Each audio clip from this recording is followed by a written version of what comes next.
Well, thank you everyone for joining our fourth webinar in our Building a Dream Team series. We're excited to discuss with you today onboarding and specifically 5 steps to develop effective onboarding strategies. I know people are still trickling in here, so while we let them sign in, just a couple of housekeeping items I wanted to go over. We will be launching poll questions throughout the webinar for CPE and HRCI credit tracking. To receive CPE and HRCI credit, you must participate in all 3 of the poll questions that you see during the webinar. So the answer does not matter, but please make sure to respond to those poll questions if you are seeking CPE or HRCI credit. The presentation slides can be downloaded from the handout section of your control panel. And while we do have time allotted at the end of the session today for questions, if you have any questions related to webinar content during the webinar, as we go through the different areas, please feel free to submit them via the questions feature on your control panel. And if we don't get to all the questions today, a member of our team will follow up with you after the webinar to answer your question. The webinar will also be recorded and be sent out for on-demand access after the session.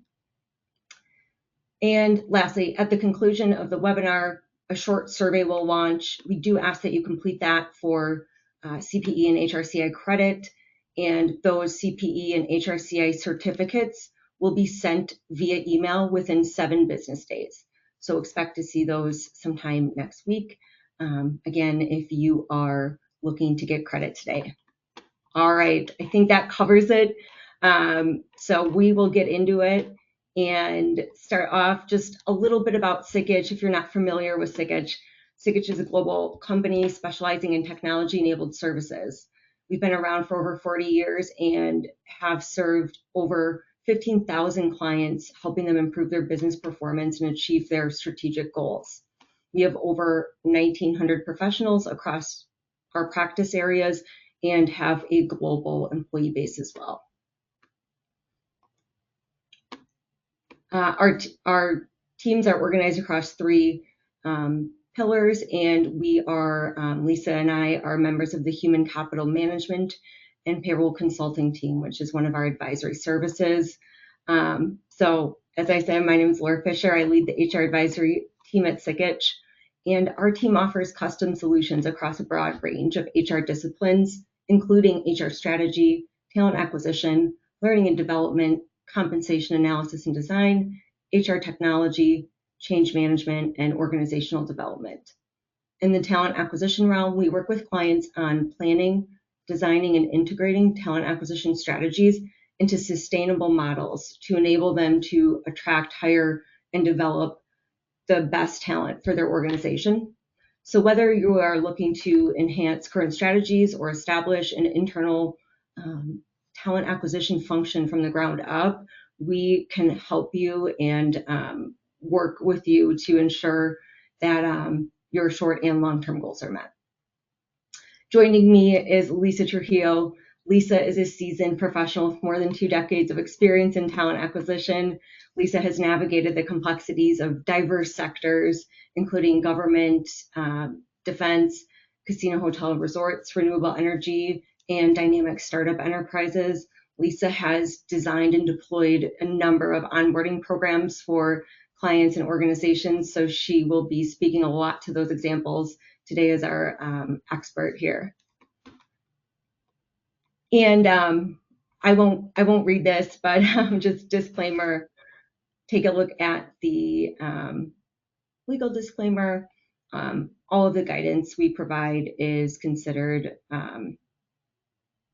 business advisory and not legal services or tax investment of any kind. All right.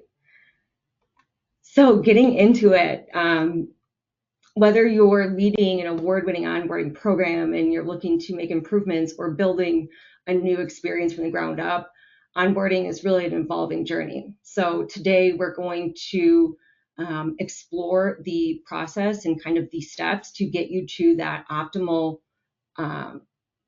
point for your organization. We'll talk about the new era of onboarding, beyond the handbook, some of the keys to evaluating where you're currently at, and really mapping where you want to be, empowering new hires to thrive from day one. This is going to get really into the more of the detailed areas of kind of what that first 1 to 2 weeks should look like.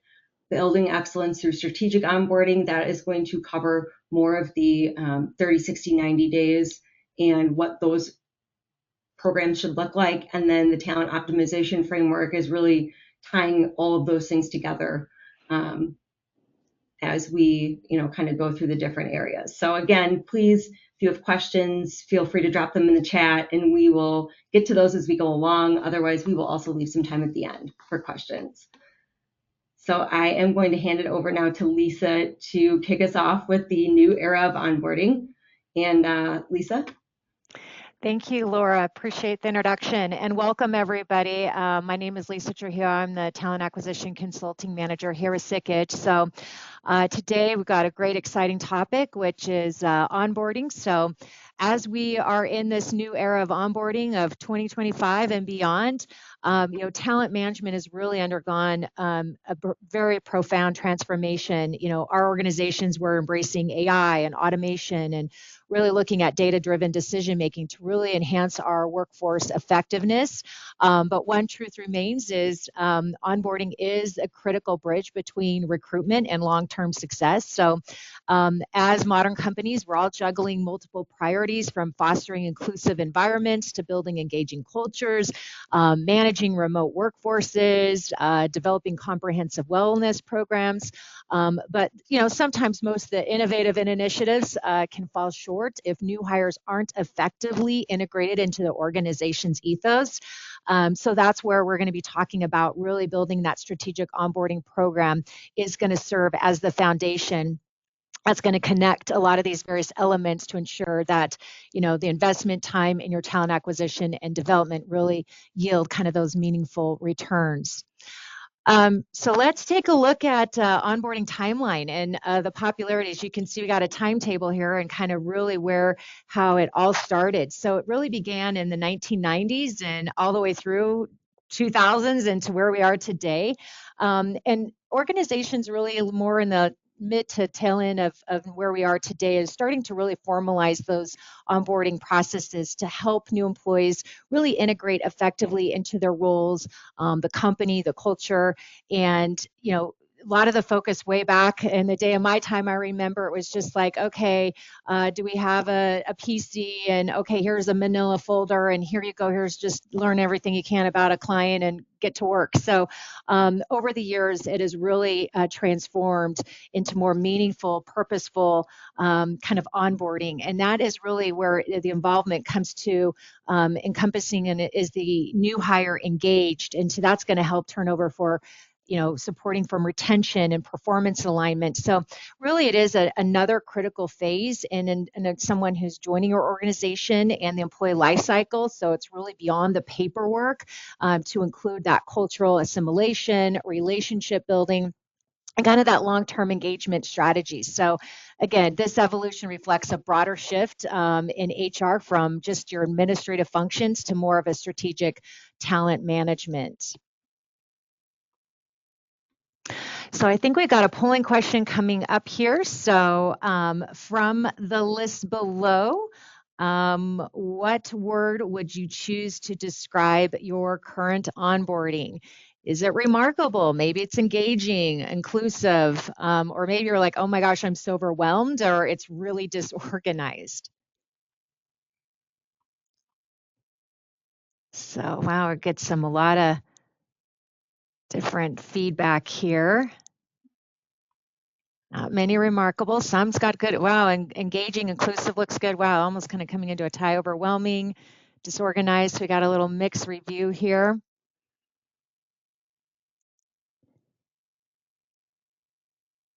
All right. So it looks like we still got a few more votes. Okay, so remarkable, we're not. We all want to get there at some point, right? To have that really awesome onboarding experience. Engaging is at 30%. So that's great. That's very favorable. That's positive. I love seeing inclusive. Overwhelming and disorganized are kind of similar too. So I know there's a lot of information that can feel like the water hose when someone comes in. So we're going to kind of go through all of that to help you kind of mitigate and kind of make it more seamless, better, stronger communication. So you do have remarkable, can have those ratings as saying, yeah, we have an awesome onboarding experience. So, all right. So from the polling and from of the disorganized and maybe not having remarkable, I don't know, maybe this image can relate to you where you're like, oh my gosh, I have a hiring manager coming after me. I have this person coming out. When is my person? When are they starting? We need to get going. So I don't know, this image may resonate with your onboarding process today. If it's disorganized or feels overwhelming and like you're drinking from that water hose and managing the initial kind of that final onboarding process for your new hire, I can tell you your new hire is going to feel the same way. They're going to go, wow, I had this great experience from the beginning. I came in, the recruitment was awesome, talking with everybody. Now I'm ready to go. And then if the onboard is disengaged, disjointed, not organized, not inclusive, they're going to start to question and have concerns. So it's really important to ensure that you have a very seamless, engaging onboarding, because again, if you have the opposite, it can be very unsettling to the new hire. So that's why onboarding really must transcend just a mere process and policies, and you really want to create a profound sense of a purpose and belonging from day one. So we'll talk a little bit more about that. Okay, great. So on this slide here, this is kind of just the abyss. I mean, there's a lot of data out there. So if you do have a disconnected onboarding, most of your people will likely have saying, I didn't make it the 90 days because I just didn't get well equipped and I didn't get set up for success.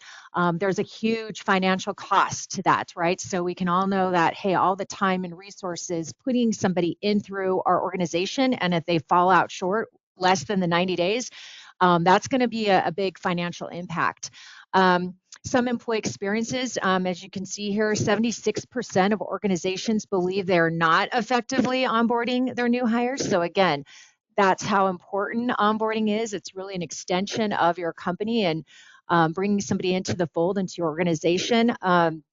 And then only 12% of employees strongly agree their organizations do a great job. So again, kind of going back to that polling, it's really aiming to have that remarkable experience. So when someone does join your organization, they're feeling very well equipped.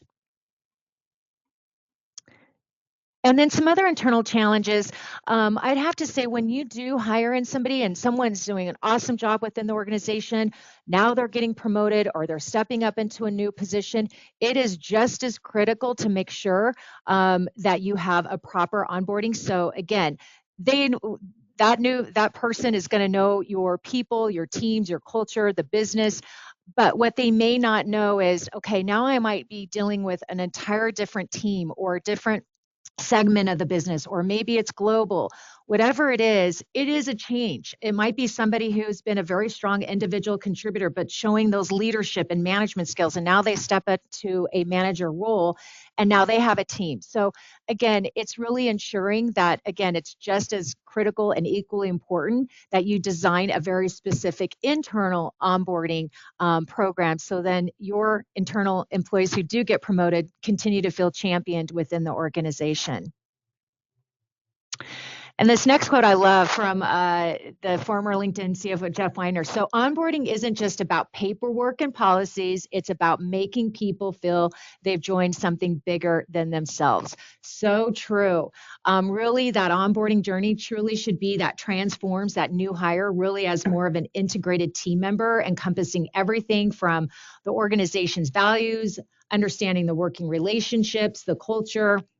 It's creating those welcome meetings on that first day, really deploying a very thoughtful, structured onboarding program, whether if it's conducted in the office, whether if it's conducted remotely, really is going to lay that foundation for lasting success. And it's going to help also drive those employee connections, engagements right from day one as well. So there was a case study. I do have to read this because so many of us have been here. I've been there before, where this gentleman, Philip Lacken, who was a solutions architect at Compass, he quotes here, "It was a very manual process that involved a lot of DocuSign paperwork, Google Forms, manual sheet trackers. Every region had its own process, but the feedback was consistent. Our agents felt like they were drinking from a water hose." So Compass, they are a real estate. They had 12,000 agents, and they do a lot of hiring. And so some of their challenges was that they felt like, oh my gosh, it's our onboarding is fragmented. There is so much of these different entities, manual process, whether, okay, it's a Google form. Now I got to do a DocuSign and tracking on a spreadsheet and who's coming on first of day one and what time. And just there was no metrics of engagement. So they tried to kind of come up with their own little solutions. And again, that attempt failed. So they went through and they did a very thorough ROI, and they came up with a company called Onboarding. There's a lot of great AI tools out there, so many of them that are either through within the HRS systems that are out there. Some are these new AI platforms. So they ended up going with this other AI kind of platform onboarding tool. And with that, with new systems and technology, Compass saw immediately just not only from on a getting people to get productivity right out of the gate, but information. So using this platform really revolutionized and overhauled the onboarding process. So they were be able to quickly and timely get the right information at the steady cadence. So the agents didn't feel like, oh my gosh, I'm overloaded. Who's on first? So they knew when these people were coming in. So it really enabled a better face-to-face. So when that new person came on board, they could spend more of that strategic quality time with the agent versus like, oh my gosh, did I sign up for this paperwork or benefits or where's that? And so again, using some of these new sophisticated technology tools are really going to enhance your onboarding experience. So, and in this case, it did for Compass. All right, so we know all the hallmark names out there: Google, Microsoft, Airbnb, Salesforce, Netflix. So some of these notable, well-known companies do set the bar high. I'm not to sit there and say, hey, we got to follow right in suit, because again, onboarding for your company should be personalized. It's going to talk to your teams and your culture and your people and your business, really what you do. But from a universal kind of standpoint, some of these things we can take away from some of the bigger companies, such as I know Google does a very comprehensive onboarding program that includes a lot of thorough orientation. So where they have sessions where they're assigned with different buddies. So they have a great buddy system, a mentorship. So those individuals start right out of the gate with some very meaningful projects. Netflix, they emphasize a lot of the culture, a lot of things that are extensive of welcoming into their organization. So they spend time on their culture. Microsoft, they have more of a structured, personalized though onboarding process, and they have a lot of more training modules. So again, a lot of training, getting set up for success. And again, that all aligns with specific roles within the organization. And again, a lot of these companies, in addition to a whole bunch of other companies similarly across the board, are really fitting in what's going to be unique, what's going to be meaningful from speaking to generational groups that come in, some from millennial to baby boomers, but really investing in the time and being intentful of, okay, what is this person going to need to know in that next 30, 60, 90 days to be set up for success and be integrated into the organization. So again, this does not mean that you have to follow suit of everything what the big companies do out there, but also taking away, and that's what we'll be talking about further today, some of these takeaways that you might be able to implement into your organization and to really set the gold standard high. Okay, so where excellence meets, yes. So we, I just kind of did some surveying out there and getting those Glassdoor review ratings. Again, these are two companies, and there's quite a few many out there, but I wanted to call out to these two because they really do, J.E. Dunn and Milwaukee 2, really set the standard high, not only from on the employee experience. So they really bring in people who, not only from a recruitment standpoint, selling them employee value proposition, all the way through to the onboarding experience. So there's a cohesiveness, there's the intentful of why I want to be here, what am I going to be doing? And so they really reflect their company's values. and they really make sure there's a cohesive journey. And again, that's something where people are looking at when they choose. It's just like if you were to choose of like, okay, a customer review or a restaurant review, why do I want to join this organization? So if they start to see, oh, great, it's great to, going through the recruitment and getting on board, but then when I'm on board, yeah, I don't know if this is a place for me. So again, it's really making everything authentic and true and following it all the way through the new hires journey. All right, so love this here. This was a LinkedIn connection of mine. Saw this not too long ago. This was an individual who was recently promoted into the Chief HR Officer for both US and Canada. And I loved how he taglined this: nothing energizes like day one.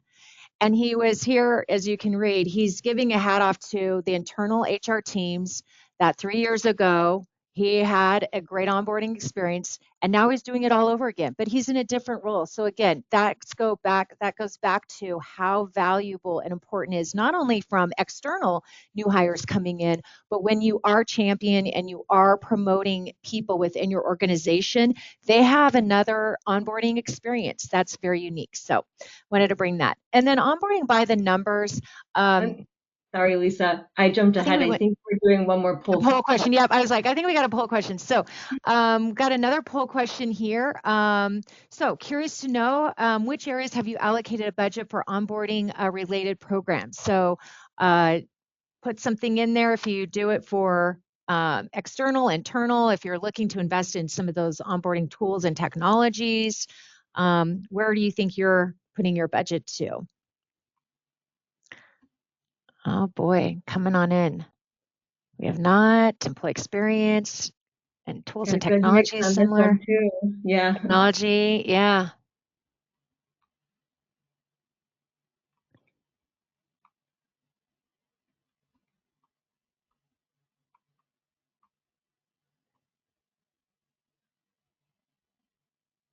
Okay. So looks like we've got here onboarding programs, both internal, external, is really short, kind of developing a program.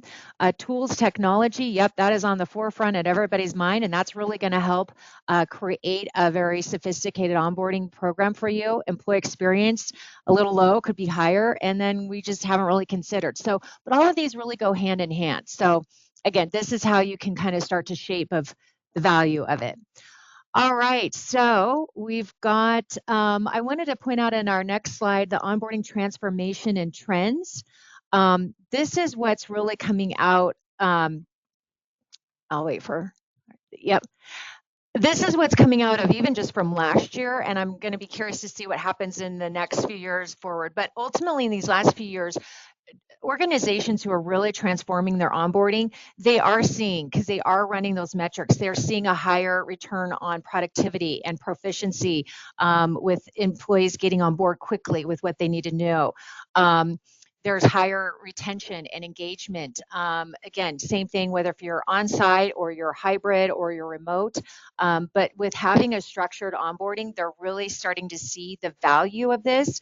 Other companies who are starting to pull into AI. Again, the AI is a great tool to start, reducing a lot of those administrative tasks of the preliminary onboarding that can help really bring forward quickly to get this person into the organization sooner than later. So all of these are great things that are happening throughout the markets and companies who are moving forward and really transforming their onboarding.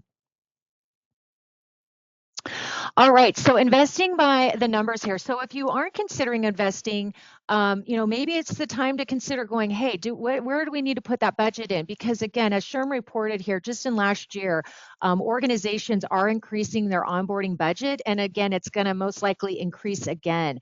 And again, while you're putting that budget in, it's really the value of it. So it's looking at, okay, what are the AI tools we can use to help reduce some of those administrative assignments that we have. It's the advanced technologies to help really streamline the corporate communications and who needs to be knowing who's coming on board.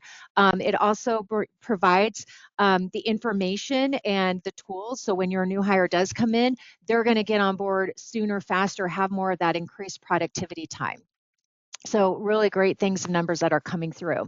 And then again, these are just some of the stats out there. So again, when you have a true strategic onboarding plan and program, it is going to increase productivity and performance, and it is going to really increase your employee retention and turnover. So when you do have an effective onboarding program, it has been improving a lot of the productivity by 70%. So a lot of these reports are coming out where companies are sharing this data and saying, yes, I am seeing the return on investment when I do put in the thoughtful time and meaningful intention in developing an onboarding program.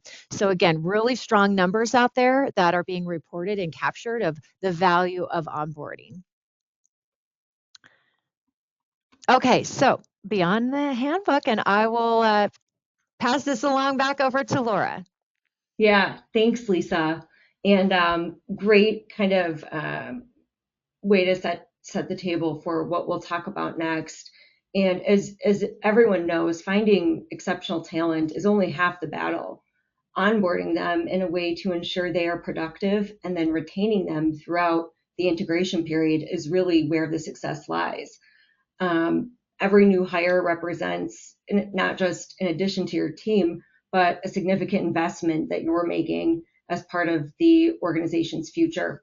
And so the first, I would say 180 days, there's different metrics out there, definitely the first 90 days, but 120, 180 days are so crucial for laying the foundation of a lasting, productive relationship.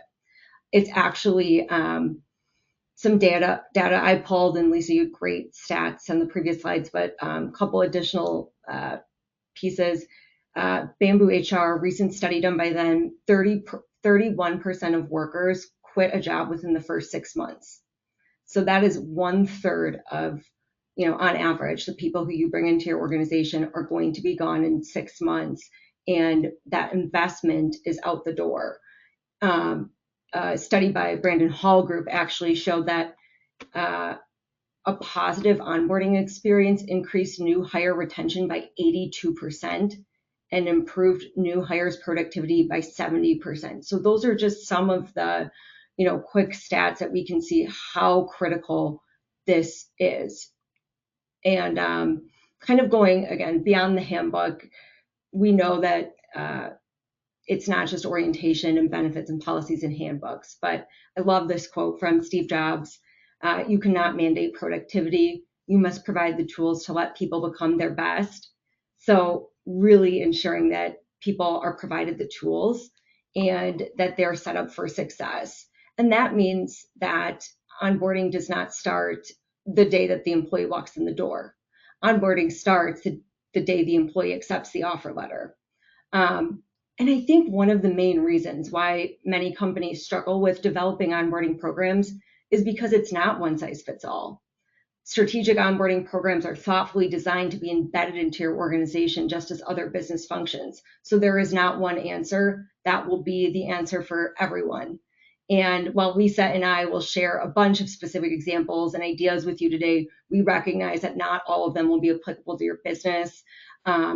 However, the framework that we're going to go through over the next section, that is something that is transferable and the process that every organization can use to align their onboarding strategy with their organization.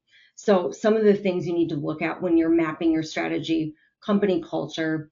What is your company culture like? You're going to need to know industry requirements. There are certainly different industries that have different regulatory requirements for training, paperwork, authorization, security checks. So that obviously is going to play a part. Team size and structure. This one's huge as well, because if you are a fast growing,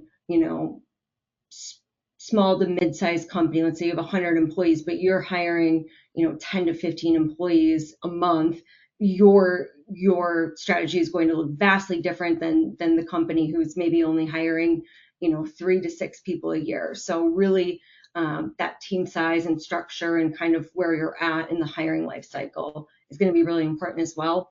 And this is going to be customizable by role level and more role types. So executive onboarding might be, one category, and that's going to look different than your staff onboarding.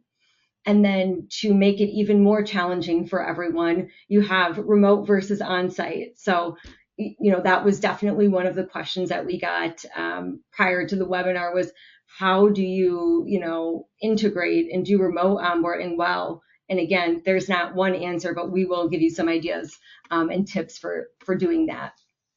So really understanding what aspects impact the way that your onboarding programs and processes are structured is super important. And then developing your plan. So really taking a close look at your current plan and making sure that you know the gaps and the strengths as well.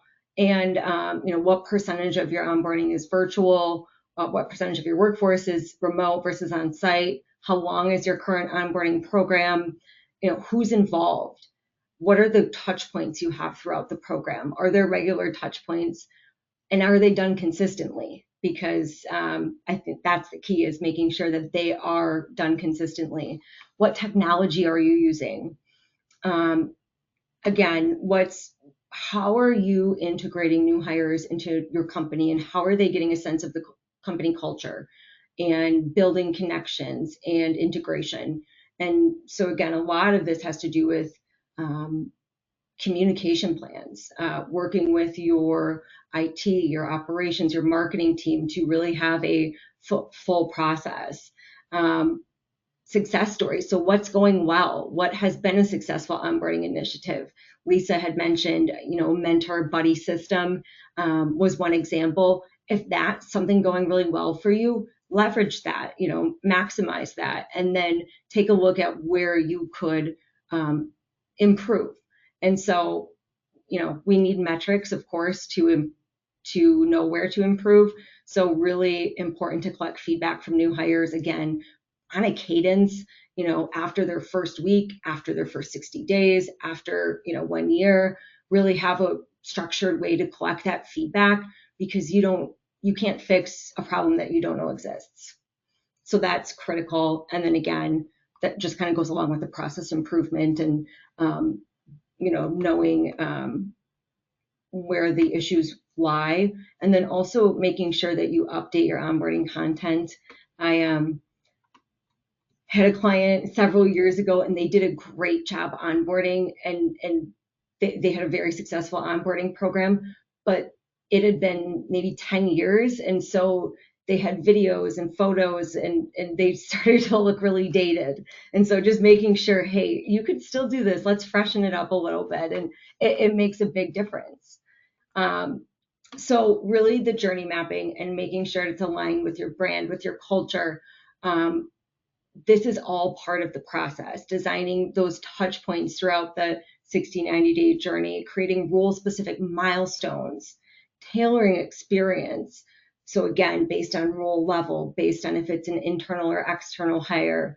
And I love some of these taglines here.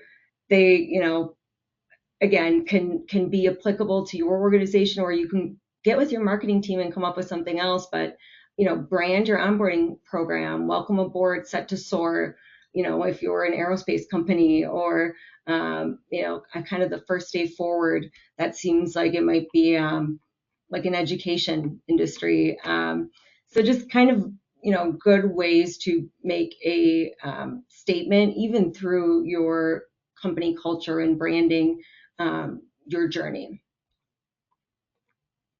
And then again, getting into it, a little bit deeper, we're going to look at the pre-board, and then the, kind of week 1 to 2 orientation stage.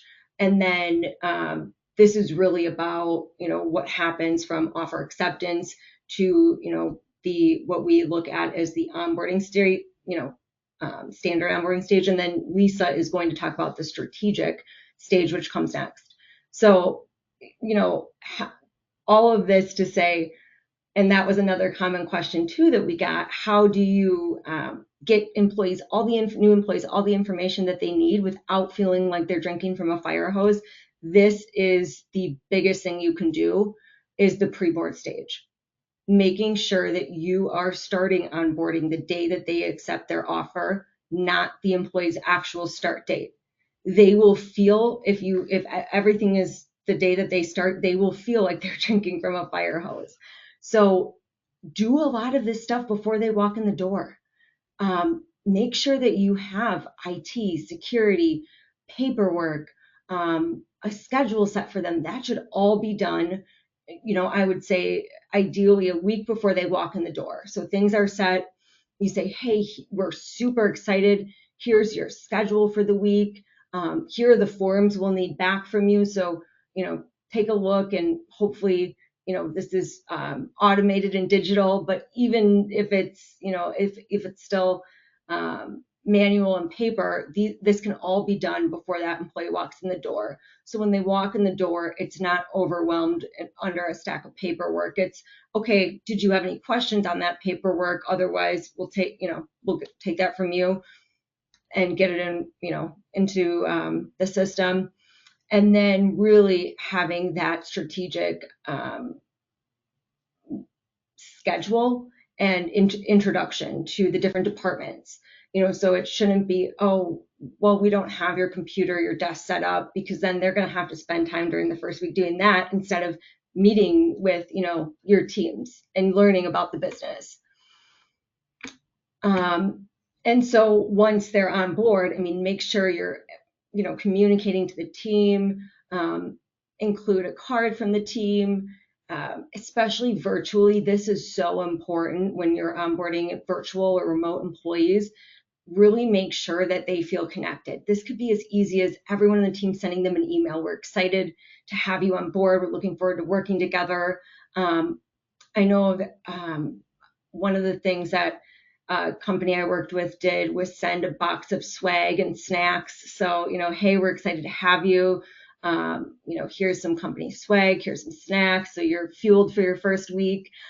Anything that makes them feel connected, makes them feel, really special. And it doesn't have to be expensive. We're not talking, you're sending Yetis or iPads, just even, notebooks or a t-shirt would be, it's really more of the action of it. So making sure that that's all being done, sharing company newsletter, recent highlights. There's the swag, making sure we're really getting feedback from them in a real time. So how did the first week go?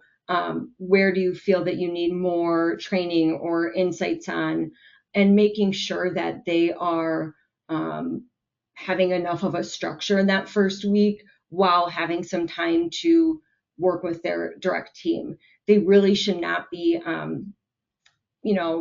if you're professional services, they should not be thrown in front of clients this week. Their first week is really about understanding the organization, how it works, the people, starting to build those connections, making sure they understand the systems, technology.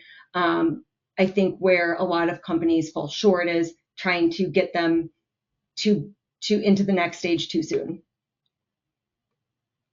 So again, kind of talked about this, but just really making sure, the compliance is obviously important. So if you have regulatory, requirements for training forms, make sure that's right, get that system access set up.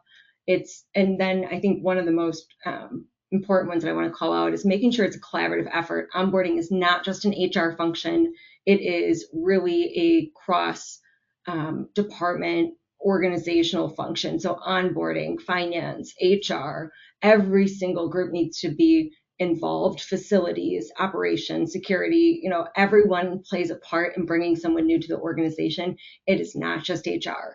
So if you don't have a dedicated, team that's cross-functional, or you don't have people from other groups involved, you really should work on getting them into the fold, because that's going to make your process more successful. And then one more poll question we have here. So we'll launch this in a second. Are you currently using AI technology or functionality to assist with your onboarding strategies?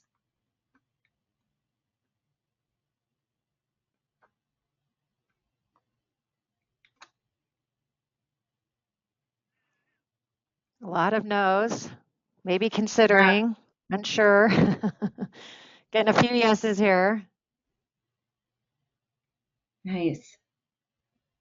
Nice. So we got about close to 60% no, but about 20% say yes, they are using AI. 20% are considering, and 5% unsure. So that's not bad. It's not, And yeah. yeah, so just Lisa and I could probably both talk about a whole hour about these things, but we just wanted Yeah. to touch on them and the AI and selecting the right tool. Um, so whether you're using AI technology or considering it, just a couple of notes. Um, Make sure you're considering that scalability, the customization, the integrations. Of course, AI should not replace the human element. It should take some of the burden off of the repetitive administrative tasks so that you can do more of that human element and connection. And again, we won't spend a ton of time on this, but we did want to mention it. A couple platforms, that are out there that are looking really popular. MoveWorks is one, and this is a really neat one, really better for large enterprise organizations. But they have a chat bot. I actually did a demo of it, and it was really slick. It's truly um, knowledge management. So how do I do this? Where does this come from? It's scanning your system and giving answers to the employee so that these questions that they have the answers at their fingertips, and it's not having to go to a help desk ticket. It's not having to go to HR. Again, they should still have a buddy and a mentor, but they don't need to ask, their buddy or mentor those kind of questions, easy questions. They can talk about more meaningful things. Border, I know Lisa mentioned this. This one I really think is um, a system that speaks to Gen Z. It's all about those experiences. So if you do a ton of entry level hiring or you have large intern pools, and Border's a great one to take a look at. It's all about the experience, fostering connections, increasing sense of belonging. Of course, all generations view this as important, but Gen Z especially, this is what really speaks to them. And then Hi Bob is a really, this one's been around actually for probably a few years now, but it is kind of that task automation. And then it also integrates with metrics and engagement. So you're really seeing and in real time how onboarding's going, what tasks are being done, what's outstanding, where are the gaps. So that's another cool one. Again, uh, you know, there's many others out there. Your HCM and payroll system, or even your ATS might already provide some of these onboarding tools, but we wanted to mention these as kind of some industry leaders. And then Lisa, I know you are going to go through kind of the strategic part, so I'll hand it over to you. Excellent. Thank you, Laura. Okay, so now once this is really more about building the strategic onboarding framework. So that's even getting from the day one up to the 90 days. And some of the kind of core principles to really think in mind is really having a flexibility in the learning paths while maintaining that consistent core content. There's different multiple formats for information for delivery, having again that clear communication of organizational values and expectations. Those regular feedback mechanisms, the cultural integration opportunities, technology adaptation support. So if you have an ERP, HRS system, whatever systems, are they getting up to speed on how to use and adapt to those systems? And then those mentorship programs are really going to align with those generational preferences. So when we get to the new hire orientation toolkits, these are the pillars. You have that preliminary onboarding that Laura had mentioned earlier. Then you have that day one, that could be that first week, even into the second week. We'll talk about what does that look like in the new hires package, the strategic onboarding in the 30, 60, 90 days. And then the strategic and integration is really at that 61, 90 days. So in that preliminary onboarding, just want to point out, those welcome messages can be administrative tasks, digital resources, and you can have different generational individuals that, from millennium to the baby boomers. So there's different learning styles there. So on the welcome, so again, on that first day, Again, what's going to be very important is to calling out, making sure they feel special. It's, again, impressions are pivotal. It's launching that new hires journey with purpose and ensuring their first week is very thoughtfully orchestrated. So on the new hires first day, these are the buckets here: company overview, workplace logistics, company culture. You can see all of these are the big key components that you'll need to frame up within that first week or two. A lot of these things can be done through, as Laura shared, through a lot of these new AI tools out there are going to have information that you can send out to your incoming in-hire as far as when they're using that AI chatter information of, okay, workplace logistics, like where do I park? What do I need to do for timekeeping? So a lot of these Q&As can already be pre-answered as well as you're going through just that first day, or how to use that tool to get that information. So these are some of the big key components you'll want to need to have incorporated in that first 1 to 2 weeks. And it looks like we have a question here. How do you convince the cross-functional buy-in when those leaders think that it's an HR's job? Yes, good question. They're just as critical and valuable. I mean, they are part of it. If it's somebody that within that buy-in, that individual could be working very closely with that leader or those different cross-functional teams. So it's also important to infuse their buy-in. And I'm going to touch on that a little bit down the line here in this presentation. And Lisa, Yeah. I would also say show them the data. Yes. Yep. There's a dollar amount attached to doing a Absolutely. bad job of onboarding. So Absolutely. Yep. I Show think them if the we're data. talking So I'm like, finance here's or how we're just, losing our folks. Yeah. And yeah, all those much time executive spent of leaders, getting them in the door. Yeah, yeah, show them exactly. the money that's going out the door, and that might be what you need to get buy-in quicker. Yeah, absolutely. On the next slide here, we're going to have the package. This package it can be a hard copy, it can be virtually, but this is actually the person's toolkit. This is going to be where you have a package for, if it's an entry level, if it's for a leadership, is it for just a line level person, whatever it is, it has to be pertaining to their specific role and what departments and areas they're going to touch. So this is the package that's going to be developed for that first week or even into the second week. But there are universal elements in here, such as the corporate side of it. So here's an interactive company overview. Who are the key stakeholders maps, the process flow chart. So again, it's going to designate what that person's role is.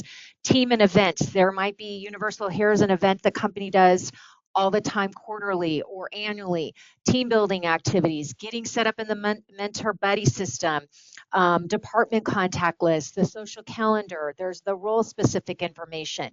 Again, depending on where they are with their role, that's very important and valuable to them. The mentorship matching. Then you have the learning and management performance. So those are those expectations that can get those triggers further down the line. But this is kind of the framework of your toolkit. That's going to be very important to give to that individual when they're starting, so they can see, okay, here's my career journey continuing on in that 30, 60, 90 days. The next one is that we have on the learning management system. So this is that toolkit that's going to speak to your 30, 60 days. Though these three are very key and instrumental, it's going to have a dialogue. So when you're setting this up, it shouldn't be more of a, hey, is it a performance per se, but it's more of a dialogue. You need to have those meaningful conversations, even if you are going to infuse the technologies into this, as far as if it's feedback, whatever it is that you're using technology, it's just as important to have those meaningful conversations in this onboarding experience for them. Yeah, And I do want to go back and say one thing that came up on a generational thing of learning preferences. So for example, your Gen Zs, they might like a lot of those micro learning modules or video-based content. And then your millennial groups are like, I like more of a blended learning approach and collaborative environment. And your baby boomers are like, I want that structured classroom style, written materials, face-to-face interaction. Gen Z is going to be more of, I want self-directed learning. So again, kind of being mindful of how you're setting up those different learning paths will be very instrumental to your onboarding. Yeah. Okay, so this is now going into the integration piece. This is that where, again, being very strategic, very, very mindful. This is this is the 30, even up to that 60 to the 90 days. So these are those consistent touch points that's going to have on the progress tracker, the feedback, the long-term succession planning. So again, these are building those tools and having that ongoing support, ongoing feedback, ongoing stats to going, okay, do we need to fine tune this? Do we need to reshape something here? Just again, continuing on that this person is being set up for success. They're feeling included. They're feeling like, yes, I am getting really truly plugged into the ethos of my environment and to the company culture.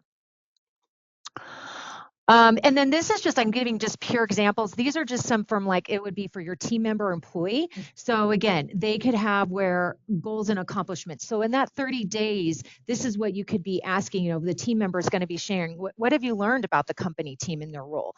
What are some initial goals or milestones that they've achieved? So you can see, these are some of the questions you can ask on these different gates between your 30 days, your 60 days, and even to your 90 days. And this will also help very much with the manager as well as with the employee. And then on the manager's one, again, this is another just, again, sample you can use to bring in. And again, I just pulled in a couple. There's a whole host. You can continue to elaborate more besides of 1, 2, and 3. But again, these are the most important ones I feel is your performance assessment, their areas of growth, an alignment and impact. So you really want to make sure, is my individual on my team, are they effectively adapting to their role? What are some of the successes? What are some of the things that they need to continue to develop with their career? What are some of the overcoming challenges? Maybe they're struggling of learning this new ERP system. Okay, let's get in another resource. Whatever it might be, these are some of those components to really ensure they're getting truly invested and aligned into your organization. And again, this should just be truly of a conversation piece that you're having with your individual. And then on the development plan, this is something, again, managers can use. This is where identifying those strengths where they are, where are those weaknesses. So what are the development plans that they would need to have? What are the next steps and the goals that you'd want this person to do or to complete within those 90 days? Having that open feedback, both for employee and the manager, is really important to have kind of that insight. And then also that gives you data too, as far as those data points going, they're struggling. I'm seeing a lot of my teams that I'm bringing in, they're still at this one piece that seems to be not mapped right correctly, right? So maybe we need to, HR, whoever's developing, need to go back to the plans and maybe revise that. So again, kind of keep your onboarding plans. Yes, it's structured, but also nimble, because you can always go back and fine tune that, because you do need to listen to those individuals who are coming in if you're seeing the same repeatable things that are maybe the shortfalls. And then talent optimization framework, this is kind of going into the numbers. So I think on the next slide here, I've got, yes. So on here, this is where it is your architect. This is where that onboarding strategy, really, that's where the success hinges on establishing those guidelines, the metrics, the KPIs, and that's where you can share it with your leadership team. So again, having those clear communication, you really want it to be transparent across all levels of the organization, defining those expectations and milestones clearly, having the accessibility of documentation resources. Stakeholder buy-in is so critical and key. There needs to be that secure leadership and commitment and support from them. Engaging the department heads and the team leaders, aligning cross-functional teams with the shared objectives is important. Having the resource availability. So do we have a budget for this? Do we have the swag? Do we have anything else that's going to be where these systems, maybe we do buy into these systems to help with this person's onboarding or even role within the organization, having the technology readiness. Again, continuous, I cannot express enough, continuous feedback is so important. And that comes with the buddy system, monitoring someone's progress, the satisfaction levels, and again, gathering those insights both from new hires and the managers. The adaptive improvement. So really that's where you can, when you start to develop even your metrics, you can analyze the metrics and saying, okay, wow, we really had a shortfall here, or we're doing awesome here. And really being able to stay responsive to very much of a changing organization. Because again, you're always changing as businesses grow and how whatever shapes for your services and demands for your clients and your people. So really kind of, again, being nimble, but also being mindful with those results. And that's going to set up for the framework. So Here, I gave from an efficiency. These are just some KPIs. I've got a few slide decks here. I know we're kind of running up to time here, so I'm going to kind of go through this a little fast, but these are just some examples. You can use all of them. So there's the efficiency metrics, time to productivity, process efficiency. You can set up another one where there's the effective metrics. So that's really the employee integration, satisfaction metrics. Let's go back to the business one. Here's one that's really going to be important to your financial leaders and your owners. So what is the business impact? These are some of the things you can set up for your reporting. And then another one on the next slide, I've got just where these are the engagement surveys. Or I think, yep, right here. This is on a survey you guys can start to develop saying, okay, we need to start having that engagement service. What does that look like? So these are some of those earmarks of those key gates where you can start to build those, the scoring and set up for those engagement surveys. And then the last one here, because we're getting kind of closer, this is just a pure example of a framework. So for example, on your week one, this is that pulse check, right? So some of those metrics, what are those initial experiences, the welcome process, resource assessment. So again, you can see, what am I asking? And what is that mapping to that initial experience on that week one or week two? Then you can see on 30 days, okay, work environment, role satisfaction, team dynamics, support systems, and asking those questions. Again, deeper dive is now going into the 60 mark.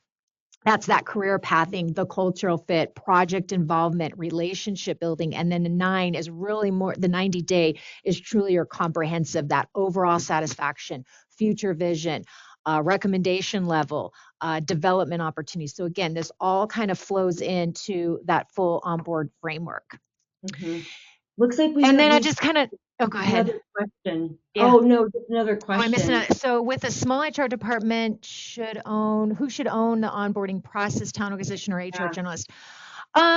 It depends. I mean, I think it really kind of falls into, it's a conversation piece between talent acquisition and HR, but there truly should be, I think, in my personal opinion, that handoff. So because again, you want to have your recruiters and the talent acquisition focus of go getting new talent or looking at internal talent, right? So there's a certain handoff where you say, okay, offer's done. Then there should be the introduction to, now it's my HR generalist or my onboarding specialist or whoever that is.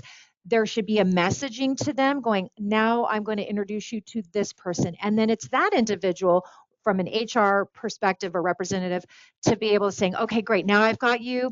Now I'm going to walk you through this next journey with onboarding. And again, those are those communication pieces. So I personally think it's best when you do have a certain kind of, okay, now it's changing over. I'm done, so I can go now and start to recruit for other talent and doing other TAs. So again, it's really kind of up to your preference, but I do think there should be some sort of a kind of a check off saying I'm done, because if you have your recruiter go too far down the stretch in line, now you're like, okay, well, they've got maybe open recs and they're not fulfilling those timely because they're so involved with the onboarding. So if you can try to segment those out, I do strongly recommend that.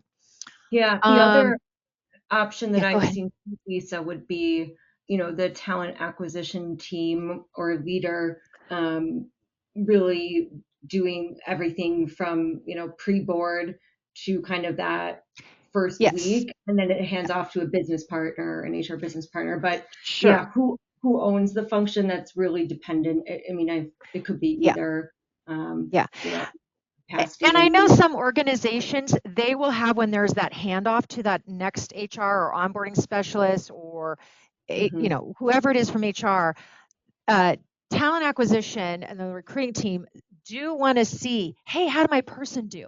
So kind of usually that first initial engagement scoring, they get that report back to them saying, hey, they did great, right? And it's nice to know, like, wow, awesome. They're getting plugged in, they're feeling, because they spent so much time with this individual. So some organization will give them that information and those data set points to knowing, hey, this person successfully got onboarded. So it's good to keep that line of communication going. So, and if you have other questions, please submit them. We just have a couple more, slides. I think we are at the end here. I think we're at the very end. Yeah. So, I mean, I guess if I were to say anything, again, from a takeaway. So, I mean, again, we can learn from a lot of different industry leaders that are using cutting edge tools. But again, your own organization is unique in its culture, its values, and you really kind of want to say, what's my true north that's going to guide my strategy? And again, you can look at some others out there and saying, what are you doing best? But it's really from, from the slides and what we shared earlier, from those initial stages of the pre-planning, that's going to help you start to build out those roadmaps and then start to really build into the program and then start to going, okay, what are some of those KPIs that are going to be important for us that are going to have those regular check-ins, so we can kind of really start to see the whole cycle to really see how someone is getting fully integrated into our organization. And every touch point for that new hire that comes in, whether it's the first week, second week, all the way up to that 90-day, the goal is that how do we connect with them within our company so they are going to build those lasting relationships, having those strong connections. Again, it's that strong balance between, again, leveraging your technology. It's also leveraging your human interaction and really kind of, persevering the human element that really is going to create that genuine experience, so someone feels like, yes, I'm set up for success and I'm still running and helping and supporting the business. So again, it's kind of transforming your new hires so they feel engaged, confident, and truly as a valued team member for your organization. So Absolutely. Well, yeah. thank you, Lisa, so much. We are at time here, so Oh yeah. just want to thank everyone who joined. If you had a question that we did not get to, please submit it in the survey that will pop up right after the recording ends. We will get back to you with some insight on that. So please submit any questions we didn't get to, and we'll follow up. And again, there will be a pop up for a short survey right after we end. And you will be getting, for anyone who had applied for the CPE or HRCI credit, you will be receiving that in the next 7 business days. So Yeah. thank you, everyone, again. It was Thanks, everyone. great discussion, great questions, and Yeah. we look forward to seeing you at our next one. Excellent, everyone. Thanks.